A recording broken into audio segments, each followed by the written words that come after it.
Assalamualaikum teman-teman. Kuliah Pak Eko sebentar lagi dimulai ya. Jangan lupa persiapkan diri kalian. Semangat! Universitas Tekom, kuliahnya menyenangkan. Assalamualaikum warahmatullahi wabarakatuh. Oke, ketemu lagi di perkuliahan bisnis startup. Ini kita sudah membahas di pertemuan yang terakhir. Nah, pada pertemuan ini nanti kita akan sedikit membahas tentang bagaimana cara mengatasi tantangan dan meningkatkan daya saing dalam bisnis startup ya.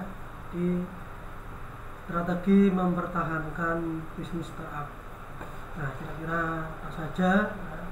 Dan sebelumnya saya juga mengucapkan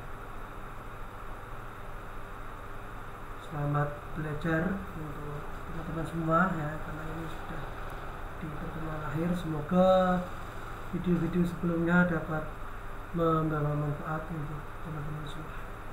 Oke, kita langsung lanjut ke slide dengan tema strategi mempertahankan bisnis startup.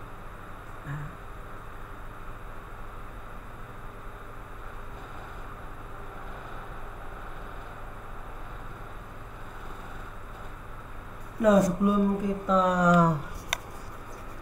bahas lebih lanjut, kita ingin lihat dulu ya, bagaimana kondisi dinamis ya dalam bisnis sebuah startup. Kondisi dinamis bisnis startup itu bisa dikatakan sangat bervariatif ya, sangat bervariasi atau bervariatif.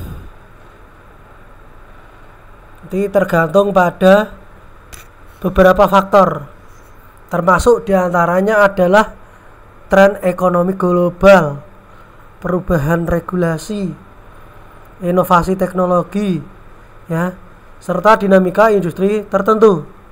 Nah, berikut ini adalah beberapa faktor umum yang sering mempengaruhi kondisi dinamis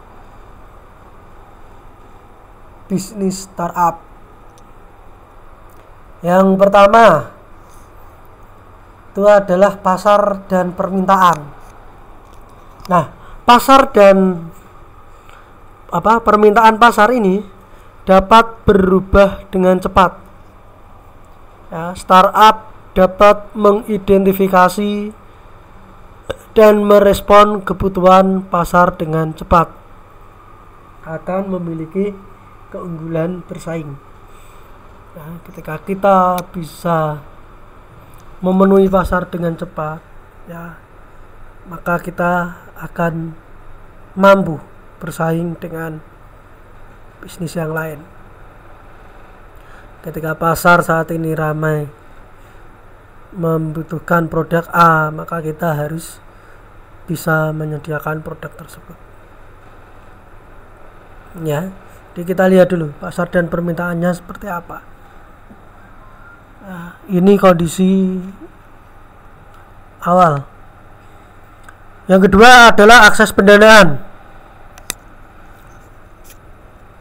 Jadi, ketersediaan dana bagi sebuah startup itu dapat memengaruhi kemampuan dalam berkembang.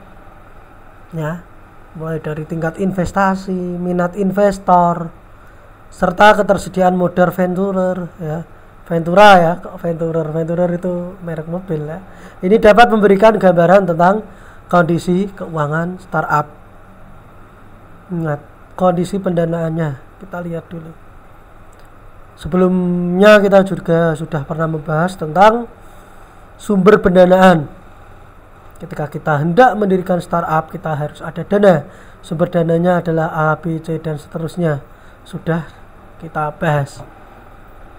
Nah, ketika kita ingin bertahan dalam bisnis ini ya ini akses pendanaan ini sangat penting dan sangat berpengaruh. Ya, tadi permintaan, yang kedua pendanaan. Selanjutnya adalah regulasi. Ini juga penting. Ya, perubahan dalam peraturan industri atau kebijakan pemerintah dapat mempengaruhi strategi bisnis startup. Jelas. Ya, startup perlu memiliki kesiapan untuk beradaptasi dengan perubahan regulasi. Jangan-jangan nanti ketika ganti pimpinan negara atau presiden, regulasinya berubah. Nah, semoga tidak berubah ya, walaupun siapapun itu presidennya, kan gitu. Dengan adanya kondisi bisnis di negara kita, terutama startup, karena banyak sekali startup yang gulung, ya. Banyak sekali startup yang oleng di negeri kita ini, yang dulunya digembor-gemborkan, dirame-ramekan, ya, ternyata tidak mampu bertahan. Nah, ini karena apa? Bisa terjadi juga karena tadi faktor pendanaan dan juga regulasi. Sedih ketika mendengar startup karya bangsa yang gulung tikar, ya. Bahkan Flip ini sendiri, ya, ini juga sudah mem-PHK beberapa ratus karyawannya. Ini semoga tidak gulung tikar. Terus kemarin ada pergi-pergi.com, ya, yang mana startup di bidang pariwisata. Saya pengen ngecek pergi ke sini, ya, ternyata gulung tikar. Terus apa lagi? Banyak ya, beberapa. Dan Tokopedia pun sebenarnya, ya, walaupun masih eksis tapi juga terancam juga. Tapi ini sudah di markup, sudah di ini, ya, digabungkan dengan TikTok. Jadi TikTok membeli saham Tokopedia. Walaupun kemarin TikTok sempat tutup dengan alasan Blok M sepi, ya, padahal dengan TikTok ditutup pun juga Blok M nggak ada pengaruhnya, ya, tetap sepi, ya. Berarti kan yang membuat sepi Blok M itu bukan karena TikTok, tapi melainkan hal yang lain. Seperti itu. Nih, ya, permintaan pasar, akses pendanaan, regulasi, terus apa lagi? Tingkat persaingan. Nah, lingkungan persaingan di industri ini tentu dapat berubah. Jadi startup harus tetap waspada terhadap pesaing baru dan strategi inovatif yang mungkin muncul. Nah, ini kita harus selalu waspada dengan kemunculan pesaing baru. Pesaing baru ini nanti di bidang apa? Dia kuatnya di mana, lemahnya di mana. Nah, ini nanti kita pelajari. Kita mampu nggak menyaingi startup baru kita yang sama misalnya, ya. Kita mampu nggak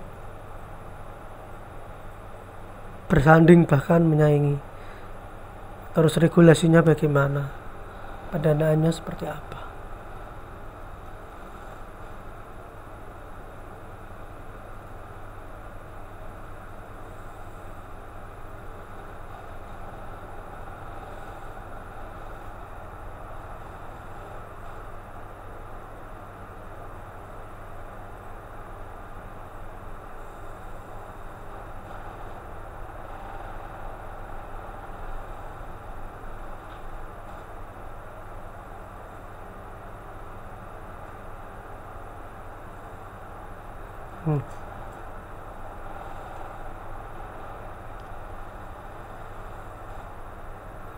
Terus apa?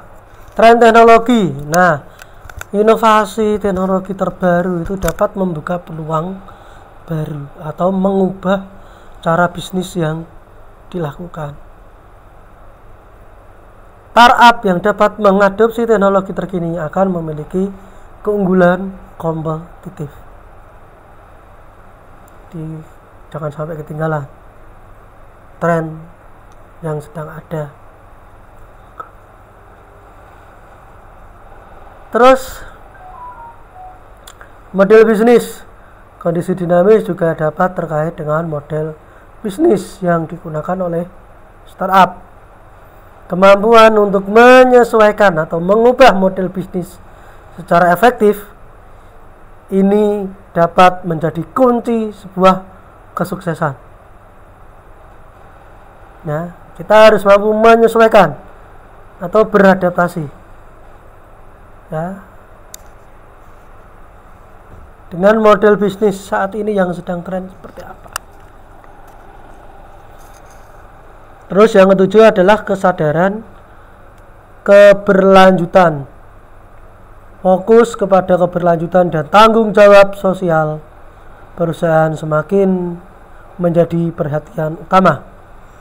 Startup yang dapat mengintegrasikan nilai-nilai keberlanjutan mungkin lebih diminati oleh konsumen dan investor. Yang keenam, kerja jarak jauh ya. Pandemi COVID yang telah mengubah cara banyak perusahaan bekerja termasuk startup. Nah, startup yang dapat beradaptasi dengan model kinerja jarak jauh atau hibrid mungkin akan lebih sukses. Seperti halnya kampus Universitas Telkom yang dilaksanakan secara hibrid. Anda kuliah full online yang dapat diakses 24 jam. Ya. Ini juga menjadi faktor penentu kesuksesan. Nah, mungkin nanti kampus Anda akan menjadi kampus full online, di mana sudah tidak ada lagi perkuliahan offline misalnya. Nah, jadi bisa diakses ya, mahasiswanya banyak ya. Mahasiswanya bisa dari Amerika, bisa dari Jepang, bisa dari Cina misalnya ya. Ini dan kampusnya ya tinggal bangunan kampus saja mungkin. Tapi juga melihat regulasi juga. Kalau regulasinya harus mengharuskan misalnya sebuah tempat akademisi atau tempat akademik atau kampus harus ada bangunan fisik dan ada kegiatan kegiatan belajar pengajar offline ya. Kampus harus mematuhi itu, kalau tidak ya wassalam nanti. Ini ya. Ini terkait dengan kerja jarak jauh. Yang ke-9 ada pertumbuhan pasar global. Jadi peluang pertumbuhan di pasar global dapat memberikan peluang ekspansi bagi startup. Bisnis yang dapat mengatasi tantangan dan keberagaman pasar global akan memiliki keunggulan. Terus yang ke-10 adalah keamanan cyber dan privasi.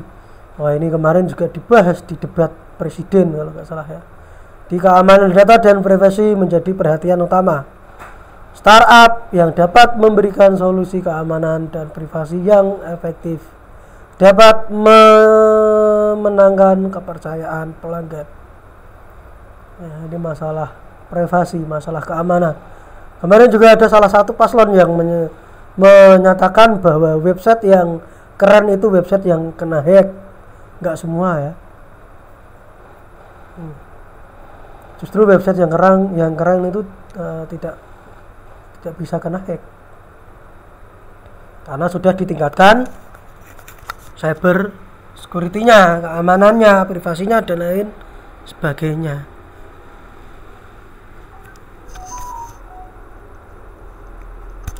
Seperti itu teman-teman. Oke, kita lanjut. Ketika ingin bertahan di dalam sebuah bisnis startup, pertama ada pemahaman pasar dan pelanggan, analisis pasar, mengidentifikasi tren pasar dan perkembangan industri, menganalisis kebutuhan dan keinginan pelanggan. Ini sangat perlu ya. Terus kita harus memahami pelanggan, mengumpulkan umpan balik pelanggan secara teratur, menggunakan data pelanggan untuk berinovasi dan meningkatkan produk atau layanan. Nah, misalnya kita tadi membahas AI, Artificial Intelligence, yang digunakan untuk merekomendasikan produk yang sering dicari atau diminati oleh pelanggan. Nah, menggunakan data-data pelanggan untuk berinovasi. Oh, ternyata pelanggan suka bantal yang bergambar stroberi misalnya. Oh, ternyata pelanggan di pasaran suka sekali produk A yang berinovasikan seperti ini. Ya Allah, ya ini kita sebagai pebisnis startup harus paham itu keinginan pasar atau yang sedang tren. Terus apa lagi yang perlu kita tingkatkan? Yaitu adalah kualitas produk atau layanan. Nah, ini harus, jangan sampai down untuk kualitas produk apalagi layanan. Mengutamakan kualitas dalam semua aspek bisnis, memastikan bahwa produk atau layanan memenuhi atau melebihi ekspektasi pelanggan, membangun tim layanan pelanggan yang responsif dan efektif, menyediakan solusi cepat terhadap masalah atau keluhan pelanggan, fast respon, 24 jam Anda harus bisa melayani pelanggan. Ketika ada repot, ketika ada laporan, ketika ada komplain dari pelanggan, Anda harus bisa dengan cepat menjelaskan kepada pelanggan dan berusaha melakukan yang terbaik untuk pelanggan. 24 jam on service. Nah, dan jangan lupa menjaga kualitas produk. Nah, kalau bisa dinaikkan. Kalau nggak bisa dijaga, jangan menurunkan kualitas, maka nanti Anda akan ditinggalkan. Seperti itu. Nah, terus apa lagi yang perlu ditingkatkan? Manajemen keuangan yang cermat. Nah, manajemen keuangan, melakukan perencanaan keuangan yang cermat, memantau dan mengelola kas dengan efisien. Ya. Diversifikasi sumber pendapatan untuk mengurangi risiko finansial. Jika dari segi keuangan sudah oke, sudah clear, yang terakhir apa? Pengembangan SDM. Investasi dalam pelatihan dan pengembangan tim, membangun budaya kerja yang mendukung pertumbuhan dan inovasi. SDM ini adalah aset bagi perusahaan. Anda harus sekolahkan, Anda harus ikutkan pada pelatihan-pelatihan kalau memang dibutuhkan. Ya, jangan hanya diminta ikut saja. Jika perlu disupport dengan biaya. Ya, misal karyawan Anda butuh pelatihan ke Nusa Tenggara Timur. Ya, jangan hanya disuruh ya, tapi harus Anda biayai juga bagaimana berangkatnya, bagaimana menginapnya, bagaimana perjalanannya. Ini juga harus Anda pikirkan. Jangan hanya menyuruh itu sana berangkat, itu Mas Nuris berangkat ke Kalimantan misalnya, tapi tidak dibiayai, ya percuma saja, nanti juga akan males kan gitu. Nih ya, ketika Anda mengembangkan sebuah SDM, nah Anda juga harus support dengan biayanya. Nah, jadi Anda harus berusaha membangun sebuah budaya kerja yang mendukung pertumbuhan dan inovasi. Ingat, karyawan adalah aset terbesar perusahaan. Ya. Oke, mungkin itu untuk pertemuan terakhir. Saya mohon maaf jika ada segala kesalahan dan kekurangan selama di materi bisnis startup ini. Semoga membawa manfaat. Ambil ilmunya. Jika ada kekurangan yang salah, jika ada perkataan yang salah, itu adalah murni kesalahan diri saya sendiri, mohon dimaafkan. Saya akhiri. Wassalamualaikum warahmatullahi wabarakatuh.